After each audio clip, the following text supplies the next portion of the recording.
Hey everyone, Bruce Eckfeldt here. Thanks for checking out our YouTube channel. Make sure that you subscribe and turn on notifications so we can let you know when the next video is posted. You can also check us out at eckfeldt.com for more great content. With that, let's go check out the video. You're listening to Scaling Up Services, where we speak with entrepreneurs, authors, business experts, and thought leaders to give you the knowledge and insights you need to scale your service-based business faster and easier. And now, here is your host, business coach Bruce Eckfeldt. Welcome everyone, this is Scaling Up Services. I'm Bruce Eckfeldt. I'm your host. Today we're here with Larry Velez, who is CTO and founder at Sinew, and we're going to learn a little bit more about their company and a little bit more about Larry, and we're going to learn a little bit about nonprofits, which is an area that Larry and his group have done a lot of work in, and we're going to learn how to sort of treat that as a focus, treat that as a target customer, and we're going to learn the story of how they got there. Larry, welcome to the program. Thanks for having me, Bruce. Great to be here. Okay. So I always like to start with just kind of learning a little bit more about our guests and learning around their business background. So let's start with those questions. Tell us about professionally what you were doing, like how you got into the business you're in, and then we can talk a little bit about the business itself. All right. Well, my path was a little bit squiggly, I guess you should say. I started off in Wall Street way back in the ancient days. I was there for a while, and then I joined two venture-funded internet video startups back in the very beginning of the internet when none of this existed. So it was couple of rocket ship rides back to back. There's going to be a Hollywood movie about one of the companies. But after that, if you may remember, after the first .com implosion, things were pretty grim in the business world. And after having strapped myself to two rocket ships, I thought maybe we should try this real business thing, and I started a service business. So that's what Sinew is. It's a service business where you do work and you get paid for doing work, and that's how you're monetized the traditional way, not based on eyeballs and ad revenue and other crazy metrics. So that's been my sort of win the story to get to here.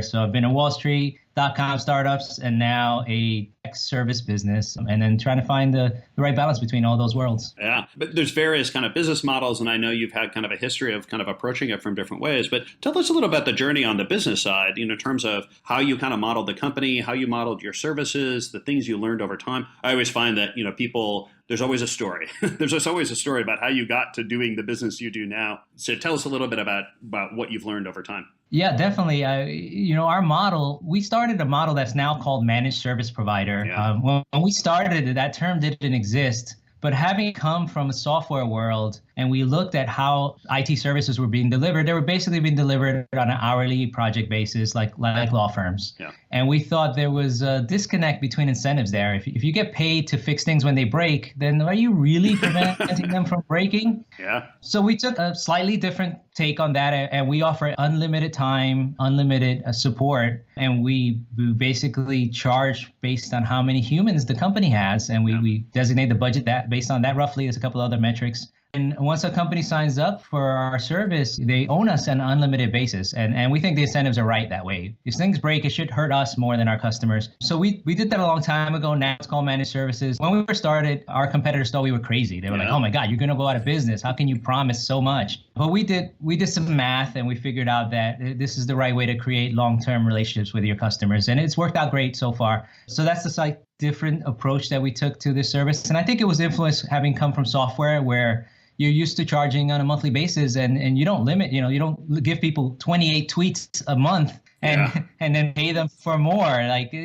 Those are weird concepts in the software world that still exist in a lot of ways in the service business. So we just thought of different ways to monetize it, make it more balanced and the right incentives. And that's what we've been doing so far. Yeah, and that makes a lot of sense. I mean, I think that's always the challenge with service-based businesses is that if you kind of look at your pricing and your engagement model from a cost side, how much time am I putting into it, you'll end up in kind of one model. But if you look at it from the flip side, you kind of sit in your customer's shoes and you say, well, what is the value I'm delivering? That is often where you can create a lot of innovation in your pricing model. So instead of thinking about, well, how many calls do I have to make? Instead for the customer is how perfect is the service or how regular is the service I'm providing? Well, I can do that using a whole lot of people's time and, fixing problems, or I can actually set up the systems and set up the tech to deliver that service. That can cost me 50 cents or it can cost me $50. That's my concern. what the customer really cares about is what is the value that they're getting? What's the service that they're receiving? Definitely. And one thing that influenced our thinking was thinking about what's the downside, right? What's the downside of disconnecting yourself from an hourly model? And we did the math. And a lot of people think it's like from the Wall Street world, if you trade naked options, you can lose your shirt, right? You lose your everything, you go bankrupt. But we said, okay, what's the worst thing that could happen? And we did a little bit, and I'll give you insight because I think your audience is different from the IT world people. So I'll give you a little bit of insight. But really, how long would a customer tolerate a severe issue before they basically fired us? And we figured out that this is basically 3 business days. So if everything's broken at one of our customers for 3 business days and we're going all in, putting all our resources into it, we did the math and it's about $30,000 of cost on our side that before we get fired, because they won't let you work on the problem forever, right? You know, if their email is down or their accounting system is down for 3 business days, on the 4th day, you're fired. Like they're not going to give you 2 months to fix it. So that's the downside. It's not like trading naked options. There really is a limit to how much risk there is to the model. And that once we did the math around that and we figured out the limit is somewhere between $30,000 and $50,000 of our costs that we would need to invest to go all in on a problem to fix it, we said, well, you know, we're willing to make that gamble because in exchange, we get a customer for many years that pays us every month. And the lifetime value of that is way over $30,000. So that was a little bit of math we did. And it doesn't work for everybody. So, you know, we can't really help a company that's less than 10 or 20 people because the costs are too high for us for that. And it doesn't make a lot of sense for a company over 500 employees because they have different needs. And a company that's doing day trading, for example, might not be a great fit for our model. So there are limitations. You can't offer every pricing model to every kind of customer, but it helps you start focusing on the customers that see value in what we do. And that's sort of why nonprofits love our model for other reasons, and we can touch on that at the right time. But as you define your model, your pricing, your cost model, you'll find that companies it fits well for, some it doesn't, and you have to react accordingly. The other thing I think it allows you to do is actually figure out, well, how can I invest in my services and my relationship with the customer to actually not only drive their service up, but drive my costs down. So you're no longer, thinking about, well, I'm here on an hourly rate and fixing problems actually hurts my margin or hurts my revenue to being, hey, look, I can spend the time and energy to build the systems, to build the processes, to invest in the right things that are going to provide for the seamless service, but I'm going to recoup that investment over, 1, 2, 3, 4, 5-year contracts. And customers are going to do that because they like the service. Yeah. And I'll give you a concrete example at the risk of getting a little too much on the IT side. Fine. Wireless has become a big part of the way business is done, right? It's just everything's wireless, MacBooks and everything. So there's 2 ways to approach that. If you're an IT company, you can sell the customer a wireless device and make a markup, mark it up 20, 30%, and then you make your money that way. That's one way to do it. So what we focus is our goal is to really keep this customer for as many months and many years as possible. So we actually give them the hardware for free. We have the revenue to do that. We have enough revenue coming from that customer to cover the hardware costs and include it, because it's better to keep them happy and their iPhones connected than it is to debate how much a wireless access device costs and how much are we marking it up or not marking it up. So again, we think incentives and the conversations are diverted based on how you make money. And there's a lot of companies who make money by selling hardware, but they think that way. They think about hardware. It's sort of the companies, it's sort of like, BMW and Mercedes right now. They think engines. They love engines. They've had it for 100 years. They can't think Tesla. They just can't do it. And the same thing happens when you sell something. That's the way you think. And when you become a little more creative or change the way you charge, it expands your thinking, expands your mind of how can we do things differently that maybe liberates us from some of the maybe low margin products or conversations that are not productive with the customer. So yeah, I mean, there's a little bit of a cliche saying here, but people don't want drills; they want holes in walls, right? So instead of thinking about the hardware, there's actually even a great one now where I don't know if you've seen this, the infomercials where it's like a wire that you kind of push through the wall and it creates a hook. Because people don't want holes in walls; they want pictures hung, right? So if you could just it's not about drills. That's a good point. How can we actually just get these pictures hung? Actually, even now there's ones where you just you go to Instagram and they ship you the pictures with an adhesive on the back and you just stick them onto the wall. So, as we get to really understanding what the customers really want at the end of the day, there's lots of different ways to do that. We should get out of this like we're in the drill business, because that's really not what the customers are in. So, right. And I think that's great, because I think that is a lot of the challenge with service-based businesses, is that it's really easy to look at what's my cost model, what's my cost structure, and how do I look at it as a markup model for pricing instead of what is the real value. The other thing I like about that too is that once you start asking, well, what is the value? Like if I'm pricing based on value, I then start figuring out, well, what does the customer really want? What do they really value here? And they really don't care about the access. They don't care about the router. They care about having their phones connected or their computers connected, right? And there's lots of different ways to do that. So, I think that's smart. So I know you alluded to it, the fact that you have you've been working a lot with this nonprofits. Talk to me a little bit, because I think your story about how you kind of got to that point is really interesting. And it's something that I end up talking to a lot of companies about. And I think it's really a struggle for companies as they start to grow, because early stage, you're kind of chasing money, right? Anyone who's got a budget, who is willing to pay you for something, you're kind of like, I'll do that, right? And as you start to grow and you start to really think about scaling, the challenges, and it's a little counterintuitive. I always say the faster you want to grow, the faster you want to scale, the more you need to focus, the more narrow, more targeted, more specific your offering needs to be, the service that you're providing, and the people you're providing for. And I know that you went through kind of an analysis of looking at all the different people that you provide service for and got to this kind of nonprofit. But tell us a little bit about that story and how that played out for you. Yeah, so everybody says you should pick a vertical, right? This is business 101, pick a vertical, dominate it, and this they say, but they don't tell you how. How do you get there? You know, and some people have natural networks within the art world, or they come from certain kind of verticals, so it's a natural. But for us, there really wasn't. We had all sorts of customers, from architects to hedge funds to marketing consulting firms to modeling agencies. We had a lot of different companies. But as we started studying and the different kinds of companies and seeing the customer satisfaction, the profitability, longevity, all these metrics of health of a customer, there's something that stood out surprisingly. And we started getting a growing number of nonprofits. And when we looked at their customer satisfaction, they were very happy with our service. And one thing that surprised us is they really loved our cost model. There have been times, like I've had strong debates with lawyers and law firms about how our cost model is just nonsense. And because lawyers they charge $500 an hour, $1,000 an hour, right? So their whole world mindset is the hourly, the value of an hour. Yeah. So here I'm trying to say hours are nothing. Forget about the hours. And they're like, no, you're rocking their world. Yeah. Yeah. So we've actually literally never signed a law firm. And it could be our cost model. I don't know. But nonprofits, we had the opposite conversation with, where they said, wow, listen, we get grants based on programs that we do. So Bill and Melinda Gates or the Ford Foundation might give us a grant. And because you're charging us per person, we can easily allocate that grant to those people. And then these other 12 people or these other 25 people. So your bill is easy for us to divide into our costs, our IT costs. Furthermore, Bill and Melinda Gates really don't like us to be spending on hardware. Yeah. They want us to spend on our mission, right? And your service brings all the hardware and all the value that hardware brings, but also adds a lot of the mission-focused value proposition that we need around IT. So they just saw a lot of synergy there, versus their other option is to hire a bunch of IT people, which in their business plan looks like they're not directly helping their cause, right? If it's hemophilia or education in Africa, it's hard to justify that. So I bought if they say I bought a $10,000 server, how do you allocate that across the 5 different programs they might be doing? So they liked our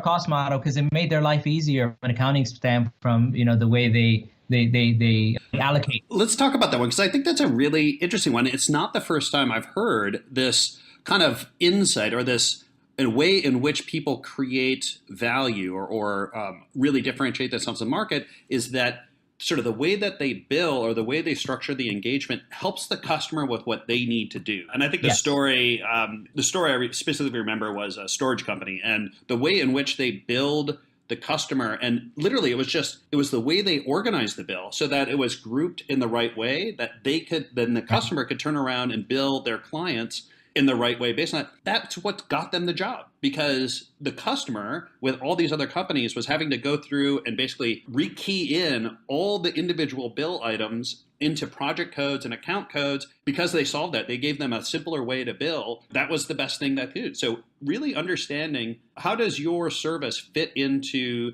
the customer's process and the customer's operation and the value they provide, and can you just and their revenue? Yeah, well, in this case, the way they get money, and it allowed them to actually, you were bundling your service in a way that fit with the way they could get money, and it allowed them to get money easier or better. And sometimes people don't think about that. They think about just the immediate value of their service, like, oh, okay, are you connected to the internet? What is the, what's the bandwidth? Is it, what's the uptime? They don't think about, well, what other problems does the customer have that we could actually solve by just changing the way we do things? So I think it's a really good one, and I would certainly encourage folks to kind of think about that with their service and even products, but how does it impact their customers, and there are other things they can do to add value. And so I also wanted to go back a little bit. You mentioned a couple of things that I think are important, which was looking at your customers, looking at the people that you had been serving, and looking at the data. So looking at customer service responses, looking at your profitability, looking at, the data that you have. And so you guys are tech, so I'm sure that, you're kind of naturally predisposed to some of this stuff. I'm sure a lot of listeners who are not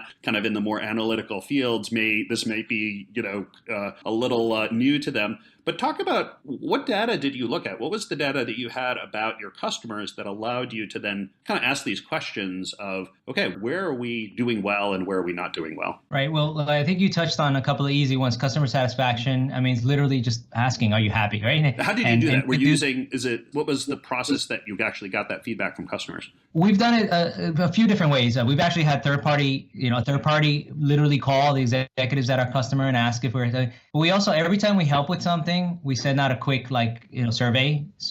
So our reactive teams get surveyed from that. Every time we finish a project, we're gonna be sending a sort of a recap of how well did this go. So that's satisfaction. But then the cost side, it's easier for us to track because we kind of have a ticketing system. So every time we help with something, we have a ticket and we can allocate a cost based on which team worked on that. And then calculate our cost roughly on that. Then lifetime value is very important too, right? Lifetime value of a customer. If a customer only stays with you for a month or 2 months, but we've had customers that stay with us for, our oldest customers have been with us over a decade. Wow. And, our average customer has been with us longer than the average marriage, which is yeah, a long time. So we look at that too, lifetime value and all that. So that's a little bit easier to calculate. Obviously, when they started, how long they've been with you. There's also another metric of the growth. So for us, when a customer hires a new employee, that's more revenue for us because we're charging a little bit more. So knowing when a company is growing or shrinking or staying the same is helpful, in which sectors. So for example, in 2008, we survived an economic meltdown. We had customers that were doing staffing, specifically Wall Street staffing. Yeah.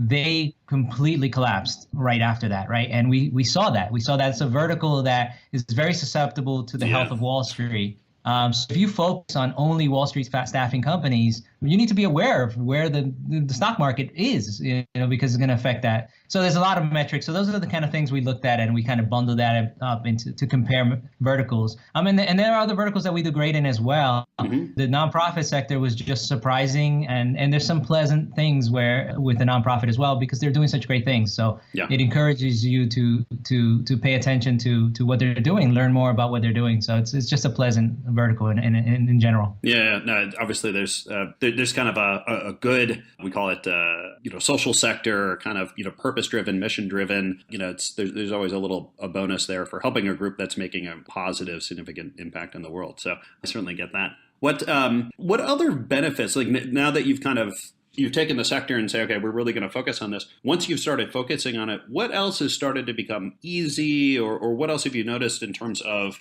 it serving you well from a business point of view? Well, I think once you start understanding, which verticals work well for your business, you start learning more about that vertical, and you start learning the common challenges they have. So, for example, for nonprofits, fundraising obviously is an important thing. Keeping track of your donors and who they are through a management system is important, more so than, say, an architecture firm for which AutoCAD is, the most important thing. Now, there's only a handful of players in management software. Once we get good relationships with those companies and the ecosystem around it, the consultants, the integrators, the trainers, all of that ecosystem, once we build those relationships, and we've have years ago, it's easier to help a new nonprofit that comes to us and says, look, we've been doing donor tracking in Excel and it's, it doesn't work. Yeah. And we could say, well, here's Fundeasy. Here's what, a couple of our customers are using, or many of our customers are using. Take a look at this. Yep. Here's a more forward-facing iPhone-based CRM for nonprofits. Let's look at that. And maybe you need to raise money through SMS or Twitter donations or Facebook, campaigns. That's different need. You start learning these commonalities and being able to quickly connect your customer to a solution. Versus if you have too many verticals, it's hard to get deeper into them, right? Once you've narrowed it down to 2 or 3 top verticals that make sense, you just deepen your relationships there. Obviously, if you get down to one, it'll be even deeper, but there's also some risk that you're susceptible to that vertical, like I said. So for some companies, you might want to find the right balance between one and, many. So for us, we're trying to focus on a few. I think that makes sense. And I like that sort of the idea that once I really double down on a vertical, kind of the 2 things that you mentioned I think are really important. One is I really begin to understand how their business operates, not just the thing that I provide, not just the particular service that I'm focused on, but really all the things that are going on inside their business. I can now have more intelligent conversations with the people that I have relationships with about how things are going. So it just gives me an opportunity to build deeper relationships because I have the knowledge. The other thing I think is interesting that you mentioned is you begin to learn the ecosystem. So it's not just understanding what the problems are and the tools, but you actually know the consultants, you know the advisors, you know the other people that you can help, you can introduce them to, that you can facilitate conversations around. And that ends up becoming really important for these folks because it's one thing to be able to say, okay, well, here are the top 5 systems, CRM systems. It's another thing to say, and here are, 2 or 3 really good consultants who can help you implement this or can come in and train your folks on this thing. That those relationships and those referrals can be gold in that situation because, finding those and the trust that comes with that, being able to say, look, they've worked with several other of my clients. I know they do a good job. They're trustworthy. They're highly capable. Like that is stuff those people cannot get other places. Like you become a really valuable resource for them. I do think, your comment that going completely in on one vertical has some downsides and some risks. Certainly, typically what we're looking at there is figuring out, well, what is the risk and how can I find other verticals to offset that? So whether it's seasonality, whether it's economic cycles, whether it's, where is my risk exposure and how can I bring in things that are going to offset? So it's the whole, patio furniture, ski sales, it's like, how do I find a countercyclical business that pairs well? One more thing I would add to that is that in your marketing and sales efforts, once you have a few customers in a certain vertical, and for us, it can get very, very narrow. So one very narrow example I'll give you is we have a few nonprofits that are in sexual health and education. So they're doing, and they have a very unique need, right? Because if you block in their spam, if you block all, sexual related words, they can't do their job. They have to say the word condom, right? Exactly. So once you know that, right? So by the time we're talking to a prospect or a lead that is in that very narrow niche, and we say, well, we know the headaches about spam, we're having a conversation at a much more trusting level. They can quickly gain confidence in your abilities for specific needs because you have other examples, very specific examples that resonate with them. And it's just like anything else. So I think it starts helping you in your marketing and sales where we find now we've got a group of sexual education nonprofits as customers now because not only do they have common networks, they kind of know who we are, but we also understand their challenges, very specific challenges well. So it helps not only on that side, but the marketing and sales side, you start gaining some more traction. And that's why Business 101 says to pick a vertical because it's a self-reinforcing thing in a lot of ways. Yeah. And I'm sure you've run into this, but I find that you actually can come to the table and tell them problems they haven't had yet. So you may not have run into this yet, but in a couple of months, you're going to have this problem. Here's the solution, and here's how we're going to avoid it before you run into it. That is really gold, is when you can tell a customer, that you can help them avoid a problem they haven't stumbled upon yet, that you kind of have a friend for life. So. Yeah. And it's surprising how they could be pretty unique, where for example, a company having a website that might have content that someone considers controversial. There's some risks around that. You need to protect around that. So you're right. You can help, especially when you have larger companies, the same vertical, and there's a smaller company that's coming up. You can sort of say, well, these are the mistakes they made in their history, right? And here's what you can learn. So you can start expanding your services to giving a little, I wouldn't say it's business consulting, but it's experience. You're sharing experience, and nothing beats experience. Yeah. Nothing beats experience once you've gained some of it, and you can share it with your customers and let them gain from it. Yeah. So what are some of the downsides? I mean, I guess in terms of, as you've gotten kind of focused on this, what are some of the challenges you've run into or things you've had to kind of rethink or adjust from a business point of view? Like what's come up that's been, more of the things to watch out for as you begin to focus? I would say that different verticals react differently to marketing and sales messages. Yeah. They have different sales cycles. The length of the sales process could be drastically different. How you're spending might translate to that, might be different, where in one sense you might be advertising a certain way or reaching out in a certain way. For another vertical will be different. So you want to have those efforts to be related to each other and not be drastically different. So if you're selling to the enterprise, for example, you're talking suits and handshakes, right? And you have a large sales team that's flying around trying to close those deals versus a smaller company that might find you on a Facebook ad or a YouTube search. So your marketing and sales spending is very different. So I think that's one of the differences, is that you don't want your sales and marketing strategies to be wildly different. It's probably going to be more expensive to have a group of suits flying around and also a very forward-thinking Snapchat geo targeted, awareness campaign. So those are two different teams with very different mindsets. That means your spending doesn't overlap as much in that sense. So that's one thing I can think of. Yeah, I certainly think that the part of what ends up happening is there's kind of an operational or an executional impact, and then kind of a cultural or people impact. One is as you start to specialize, your processes become much more honed to that particular service for that particular target, and you do end up, if you have a lot of legacy clients in other verticals, you kind of run into this problem of, okay, well, how do we keep servicing these folks? Do we keep servicing these folks? Are we okay with service potentially going down? If this is the way we're going to do things now, well, that may not serve some other customers. I always find that there's, that the letting go customers that, while you love, are not a fit for your new focus is probably one of the hardest things businesses do. And then the people side, I mean, oftentimes I find that as you focus, your culture ends up becoming a little bit more articulated and a little bit more specific. So sometimes you run in kind of people issues where, that person who is a great customer service focus or technician, for the business before, just doesn't really work with this new focus we have. So dealing with this whole kind of how do I either change or manage out the folks that are no longer a fit, with the new strategy going forward. Again, those are tough ones for folks, particularly people that have been there for a while.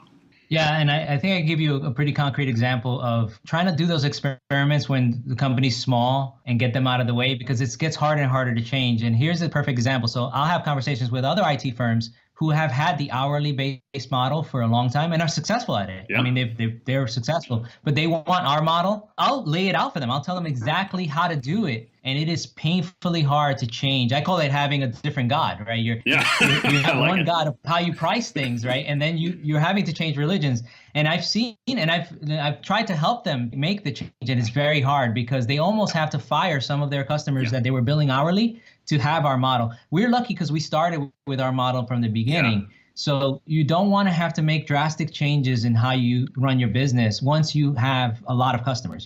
It's like building a product, right? You want to build a minimal viable product, right? Iterate when it's small, when you have 3 customers, not when you have 10,000 customers on that app.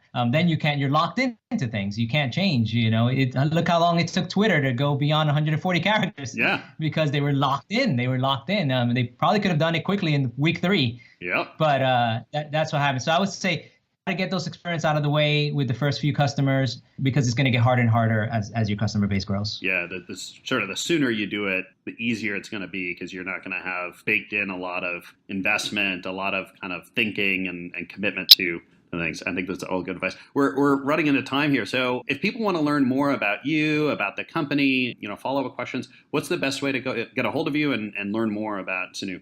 Yeah, and I'm happy to share it. We're just sinu.com, sinu.com. So that's our website. And I'm just Larry at sinu.com. So shoot me an email. or hit me at Larry Velez at Twitter, and I'm happy to share whatever little tidbits we've learned along the way with anybody that would find some use with it. That's great. Thanks so much, Larry. I'll make sure that those are in the show notes so people can click through and get that. Larry, this has been a pleasure. I'm excited to kind of stay in touch and hear how things develop, and maybe we can do another episode when you're scaled up and even bigger, and we can hear how this is playing out for you. Awesome. Thanks for the time. Great to do this. You've been listening to Scaling Up Services with business coach Bruce Eckfeldt.